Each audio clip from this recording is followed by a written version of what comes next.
Hello, everyone. Welcome to the higher education hearing. Today is February 8th, and we're in room 229. It's approximately 3:04 p.m. This meeting is being streamed live on YouTube and will cover decision-making on agenda items for measures that were deferred on February 1 and February 3rd, along with the 3 p.m. hearing today.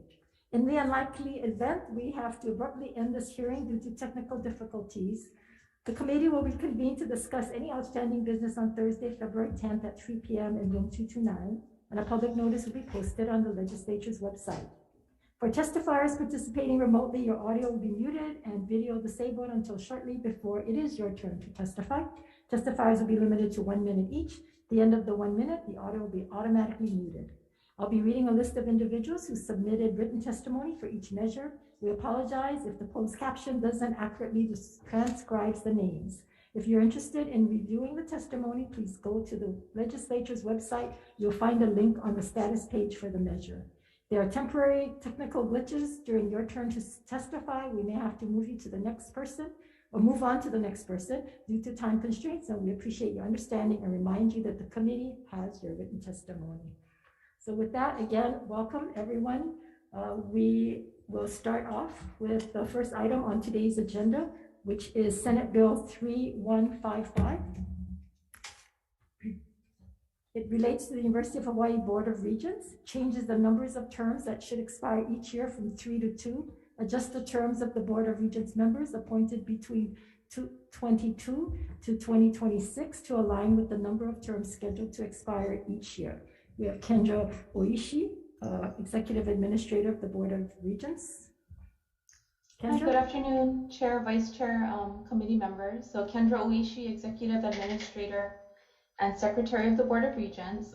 Chair, thank you for hearing this bill, which was introduced at the request of the Board of Regents and is part of the Governor's bill package. So in 2019, the law was changed to reduce the number of regents from 15 to 11. So we discovered that resulted in an imbalance in the number of terms that end each year. So in order to provide consistency and continuity, this bill proposes to eventually realign the terms so that it will result in an even number of terms coming to an end each year.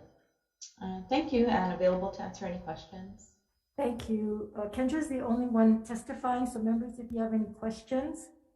I do have a question. So Kendra, coming up this year is 4 members? Correct. Correct? Mm-hmm. And then following the 4, and the 4 would be Regent Kudo, Regent Westerman, and Student Regent Akopan. Correct. Did I hear you say Regent Akoba? I had a little glitch on my end. Okay, yes. Akoba. Okay, and that's 2022. So 2023, so that's 4. 2023, we have 3 more coming due. 2 more. Correct. I have 3 on my list.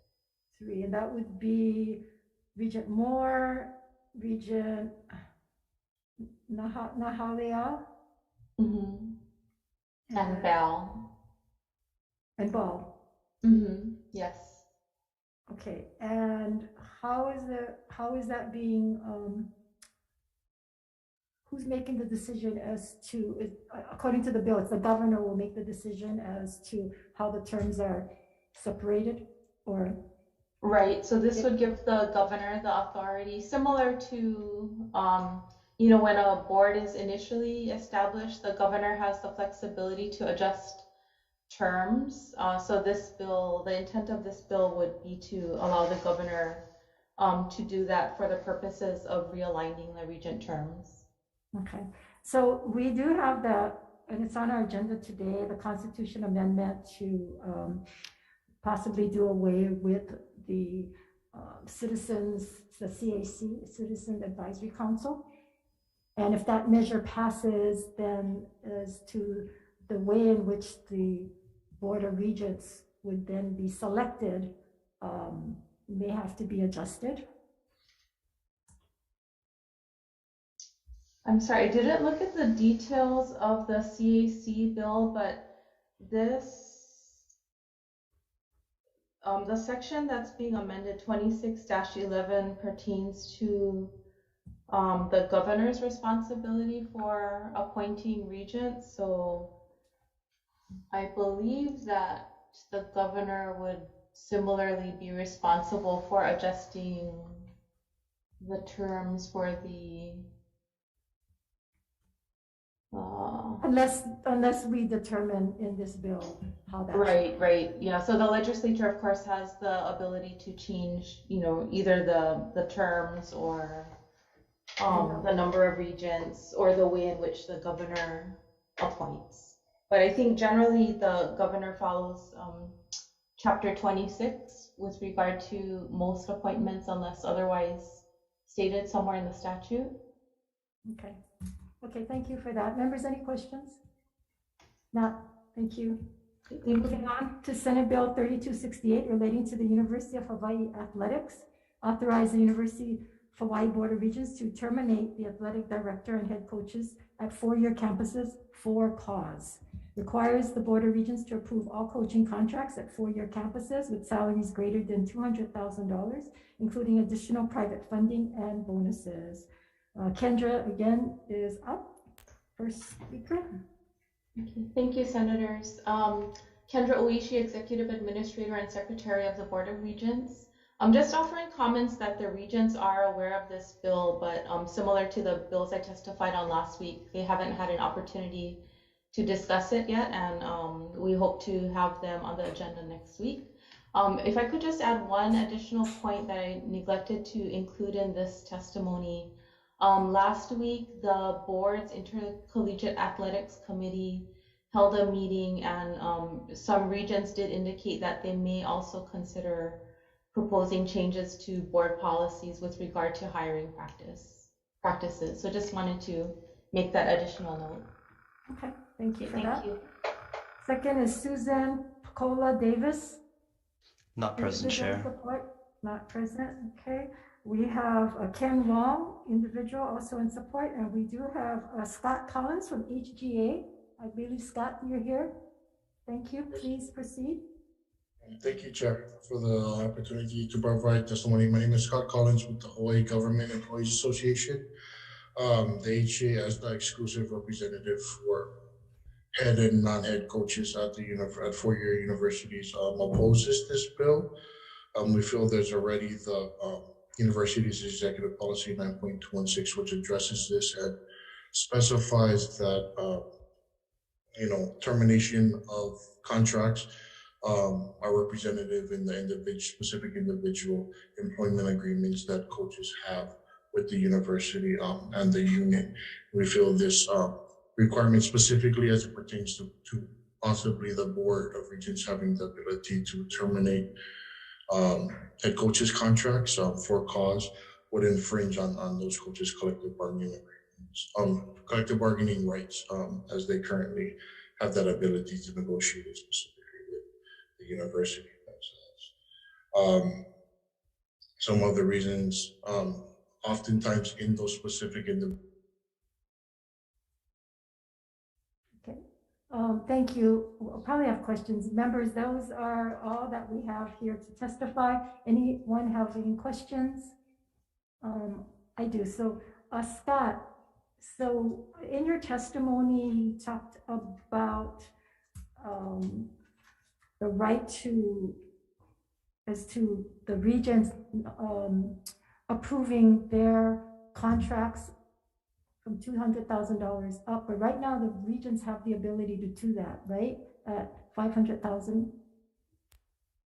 Yes, I believe that's correct. So does it? I mean, they already review it at $500,000, and all this does is lower it to $200,000.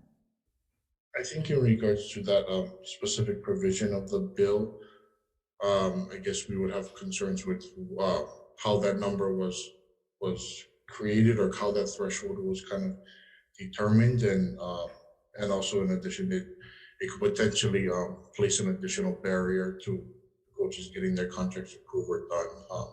I know it doesn't affect too many of our current coaches in bargaining unit 8, but it could potentially, by changing that number, put an additional barrier to them getting their contract approved. Yeah, normally, my understanding is that the Board of Regents don't normally reject, but it does give them the ability to review it if in fact, because I was told this last time around that the athletics was looking at making it 475,000 to get to be under the 500,000 just so that they wouldn't have that review. So it's, you know, how you try to get around what the intent was.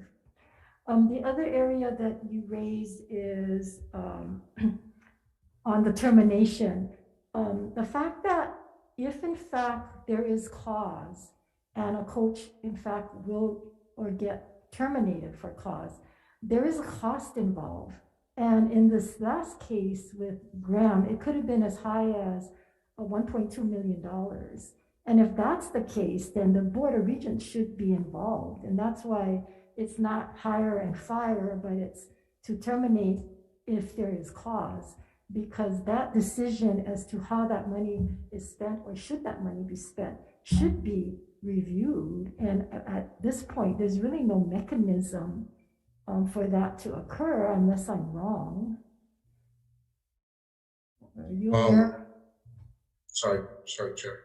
No, I was just gonna say, are you aware of it? Because it's not so much for them to negotiate it, but the fact that if in fact there is cause, then that cost to the university has got to be borne by somebody. Or yeah, I think a lot of the concern with this too is because oftentimes in those individual employment agreements, it lays out what the parameters are as far as to come to that determination of for cause or without cause, and kind of if that's the university's method of separation of service, then there's certain kind of rules that would go with that. And I think that is always the preferred method for them, individual employees, to negotiate that process, versus then, you know, the board may be able to just make a unilateral decision to make it for a cause when there isn't those kind of specifics laid out in determining how to meet that threshold for cause or not. I don't believe that this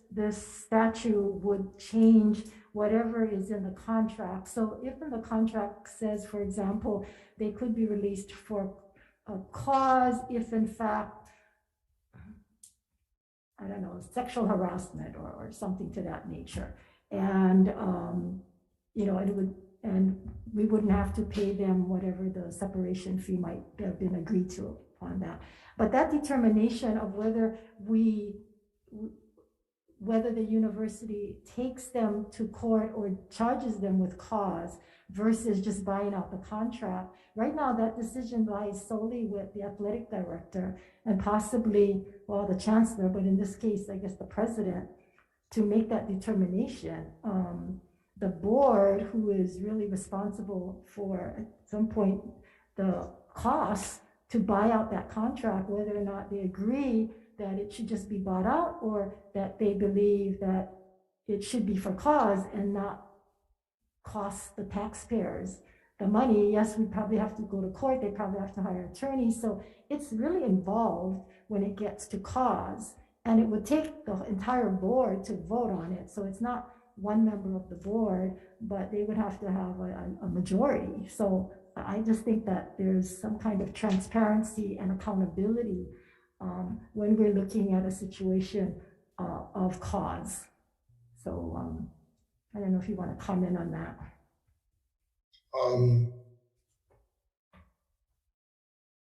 Sorry, I don't have much of comment on that.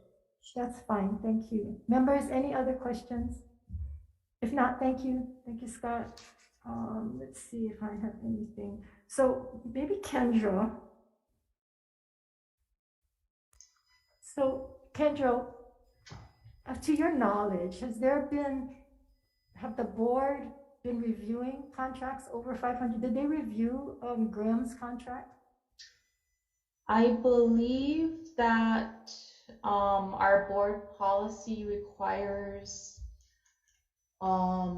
certain coaches' contracts to be signed by either the board chair or vice chair and the intercollegiate athletics chair and vice chair. Let's see. Yeah, I'm looking at the stat or the policy for the board.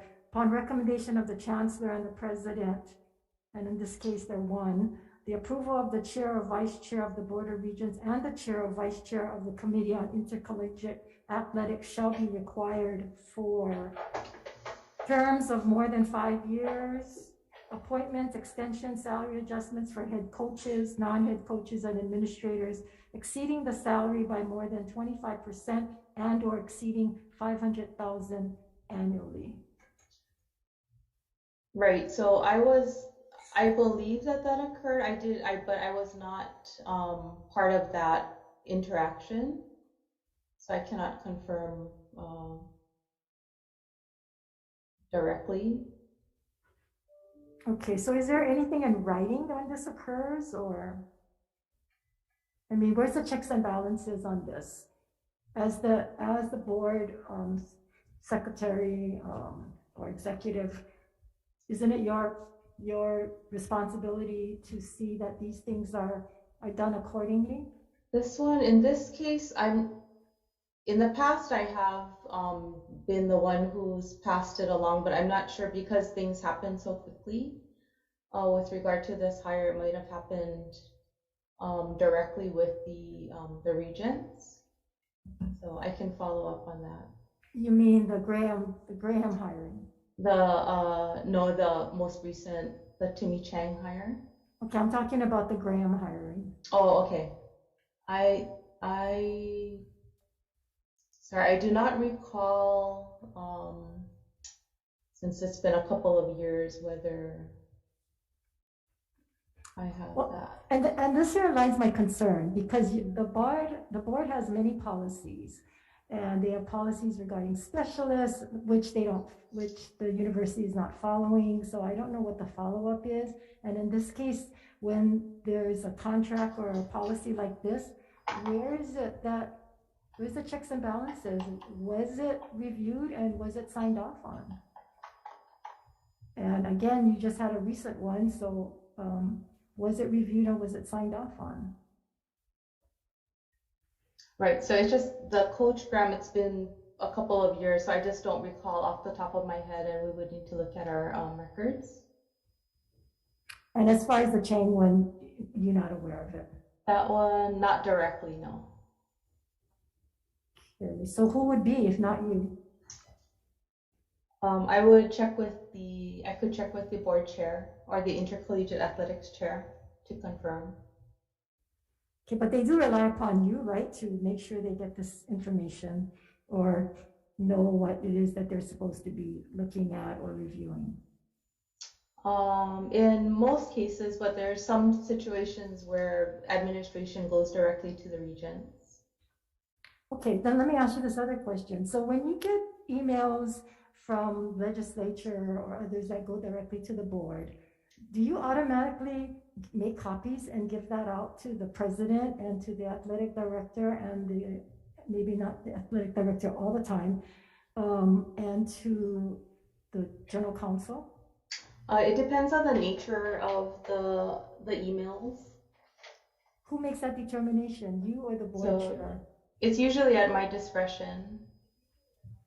So if, in the case where we sent emails directly to the board, those emails were shared with the administration, shouldn't there be some definitive lines between the board and the administration? Because you folks oversee the board, you're not equals in that sense.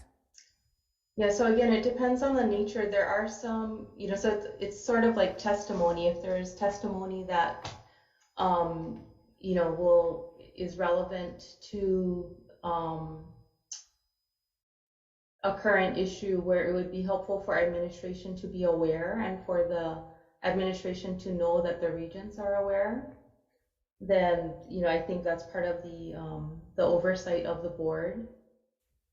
But shouldn't you be directed to give it out? I mean, in the case of a testimony, it's related to a measure, but in a case of certain correspondence, because I've heard that people are concerned about sending information to the Board of Regents especially if it's regarding the president or regarding the AD, and then it gets shared with them, which is what happened in this case, where people were sending emails to the board regarding the president and the way they handled things, and those emails were sent to those individuals that were being criticized. So what again, judgment was it that was utilized in that case? right, so in a lot of the comments that we received were comments that were already made public. Again, it just depends on the nature of the correspondence. In some cases, if it's more of a sensitive personnel nature, then I would share it first with the board chair and then decide what course of action to take. Okay. I hope you take this back to the board, but I think it should be the board decision and not your judgment as to what should be shared and not shared. Because when people want to correspond or give information to the Board of Regents, if they wanted it to go to the president or the AD, they probably would have sent it to them or CC'd them. In the case when I send information or anything to the board, I do CC, and if I don't CC, then I would not want that information being shared, and yet it is being shared. So we did make a change to our policy, our procedure, so that we can forward, so that we would not forward those emails without explicit direction. Okay, thank you, appreciate that. Members, anything else? Okay. I have a question. Senator Kidani, okay. Kidani followed by Agran.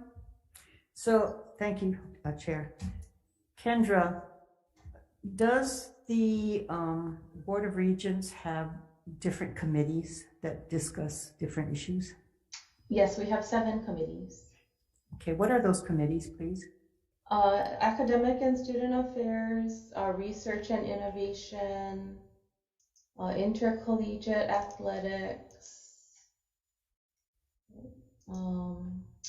Budget and Finance, Independent Audit, Personnel Affairs and Board Governance, and Planning and Facilities. So when you have letters or emails regarding the subject that Senator Chair Kim just talked about, then shouldn't that have gone to the Committee on Athletics? Well, generally we share with all regents, so that because all regents are ex officio members of all committees.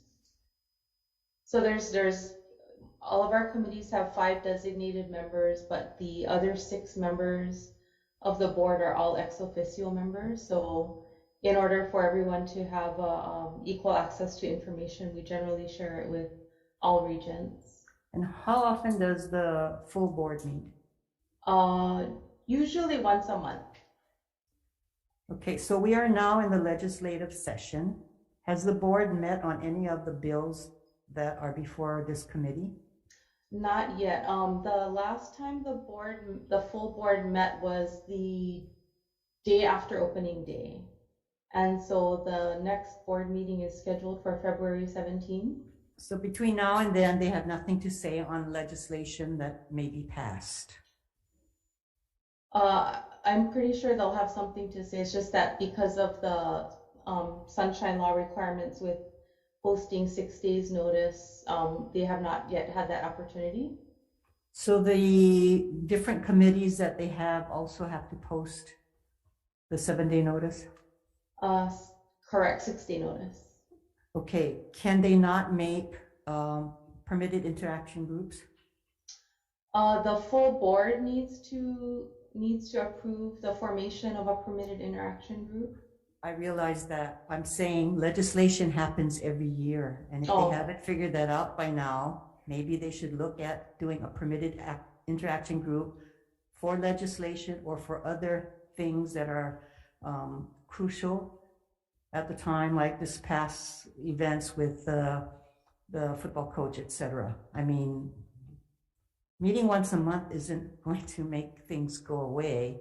And by the time they get around to meeting, if they don't feel there's an urgency to it, then they have been left out of the conversation and decisions have been made. So I think the region should look at that issue. Thank you. Thank you. Is there any board regents on the meetings at all? You here? Probably not. Senator Agaran?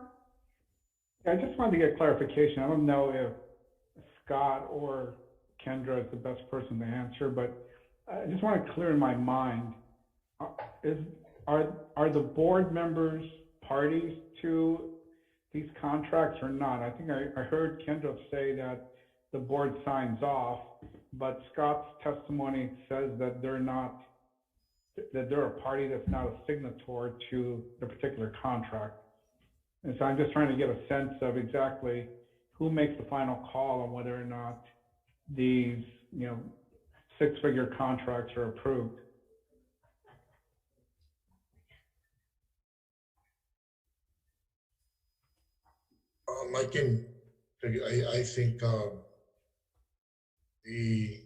I think unless it's, I believe, over 500,000, or I think a 5-year length contract, then the board is a signatory. I think anything less than that, they are not. And it goes to, I think, the chancellor. Okay. But even the contracts under $500,000, $500,000, do they still go to the Board of Regents for approval to sign off or not? Are you talking specifically about coaches? Yeah, sure. Let's take the example. Let's use the example of the baseball coach. I assume he's paid more than $200. I don't know if he is or not. I think it depends on the type of position that they hold. So my understanding is that executive managerial positions come to the board if they exceed a certain threshold, but I do not believe that the coaches are executive managerials. Okay, so it's just a threshold amount of $500,000 that is what goes to the board. Specific to coaches. So, and I'm sorry if I could follow up, sort of related to Senator Kim's question. The chair and ICA chair did sign off on Coach Graham's contract in March 2020. When you say they signed off, you mean they approved it, or they actually physically signed it? They have to physically sign off on the contract. So if that contract is terminated, do they have to be a party to the termination then? That I am not sure. I don't know if it depends on the terms of the contract. I'm just sort of wondering, because just reading the testimony from HGA suggests that unless you are treated as a signatory to a contract, then you shouldn't be involved in the termination. So I'm just curious on exactly how the university views that.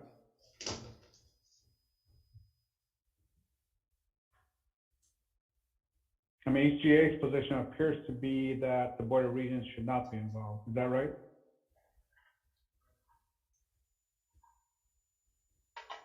Yeah, I mean, they are, I think, per the provision, involved in certain situations once it gets to a certain threshold. But I think our position is, if that is going to change that threshold, it should be through the collective bargaining process.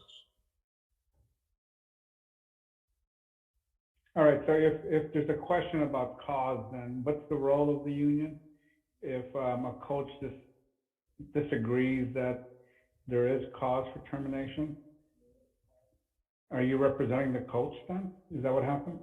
Then if they are, if we do disagree with, like say they're terminated for cause and we disagree that there was cause in that particular situation, we would have, I believe, the grievance process to pursue for that collective bargaining agreement. Okay, thank you. Oh, Scott, just follow up. So when this policy was put into place with the Board of Regents exceeding $500,000 annually, did the union negotiate that? I'm sorry, I'm not aware. I would have to check on that. Okay, because I don't believe it was negotiated. Do you know, Kendra? I don't, that was in the policy before I got here. I thought too it was lower and then they moved it up higher for some reason because they were looking at a whole lot of contracts. And do you know how many contracts, coaches' contracts, they get paid more than $500,000? Oh, is that question for me? I don't know. Okay, because my understanding is there's not very many. There might be just a couple, one or two. Yeah, the only one I can remember that came through was the football coach. Right.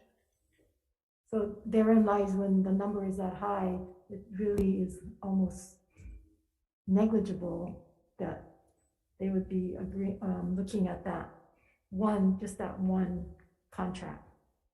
Okay, members, any other questions? Senator Favela, did you have a question? No? Okay. Okay, we will go into recess and decision making. We can have a breakout room, please.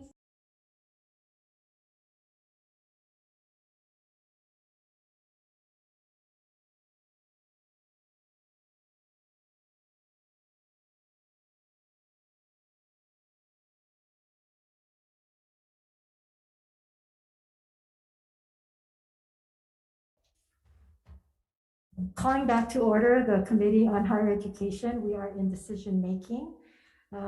Beginning with Senate Bill 3186, proposing an amendment. This is from the this is from February 1st agenda.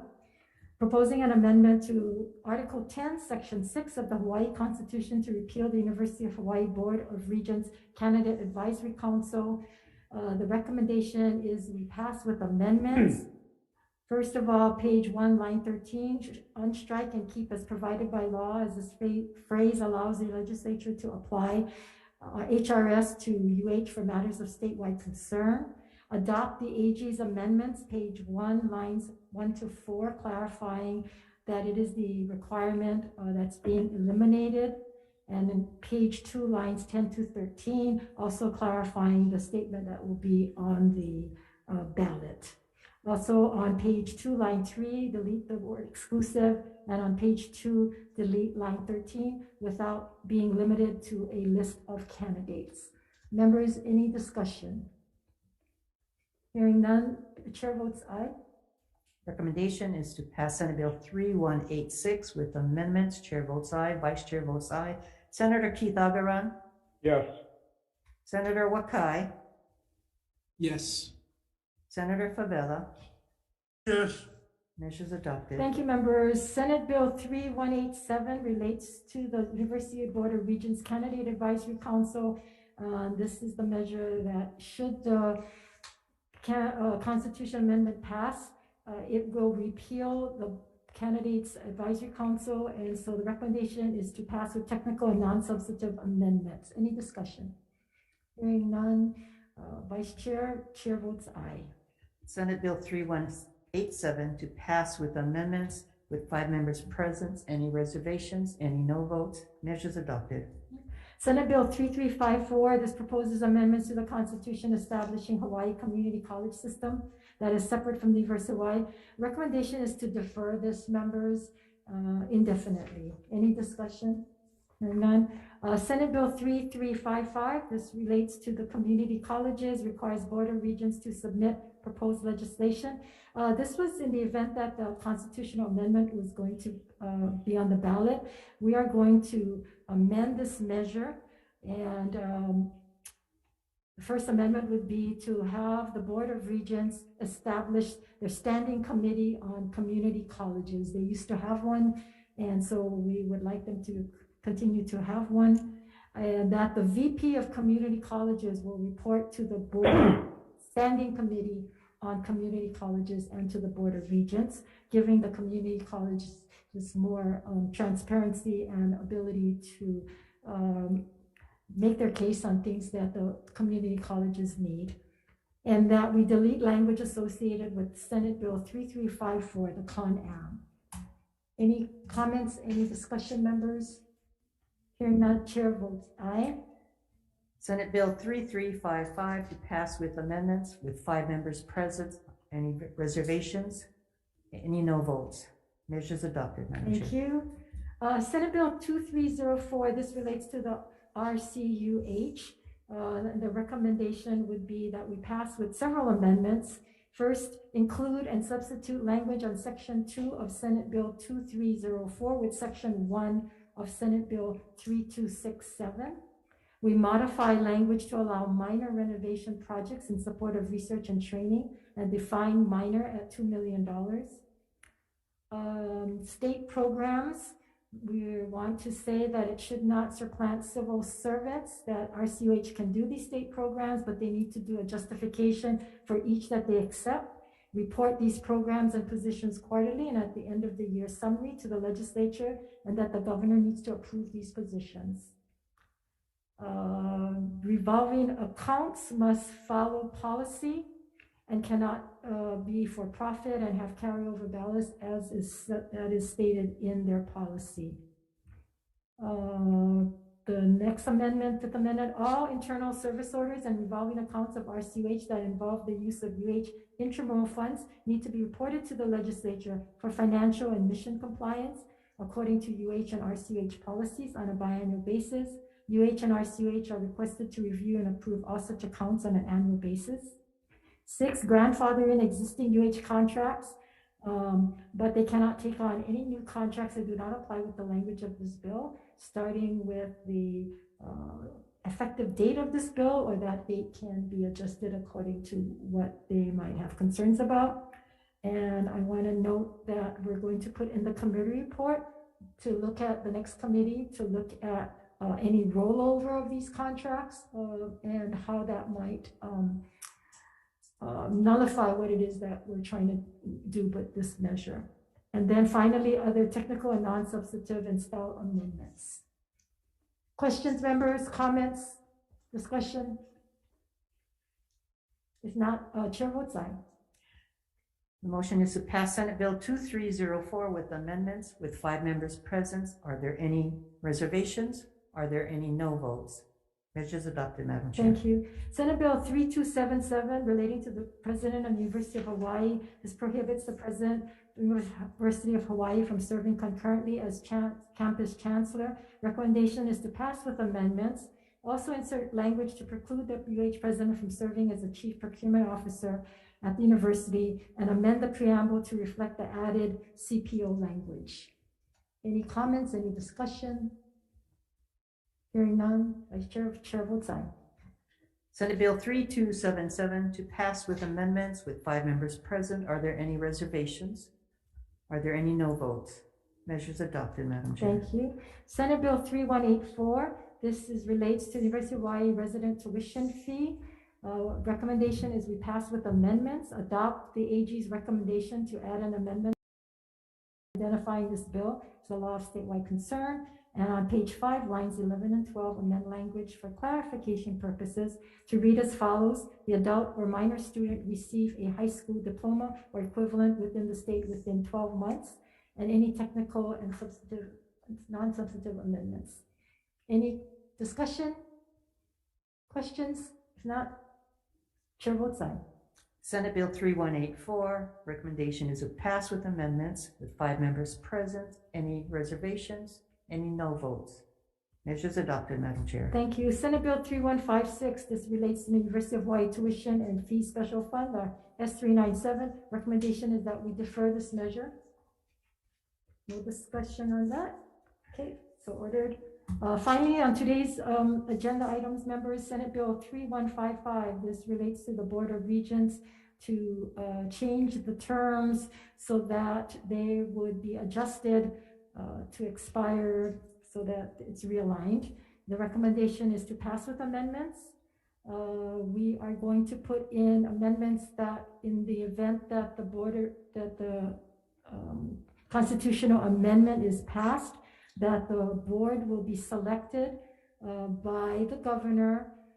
2 of the members would be selected from a list of 3 names each to be submitted by the President of the Senate, and similarly, 3 names each for the Speaker of the House for 2 members.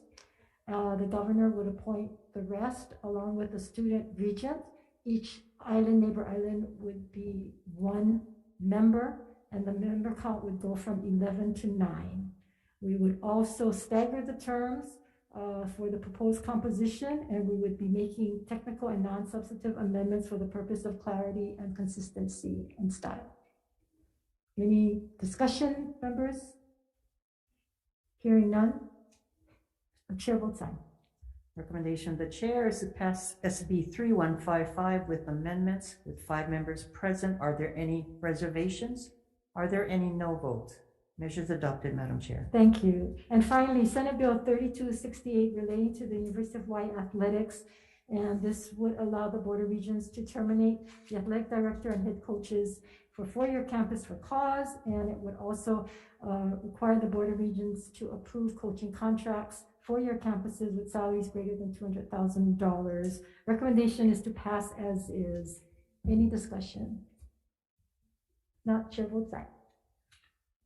Chair recommends that Senate Bill 3268 be passed unamended with 5 members present. Are there any reservations? Reservations for Wakai. Reservations for Senator Wakai. Any no votes?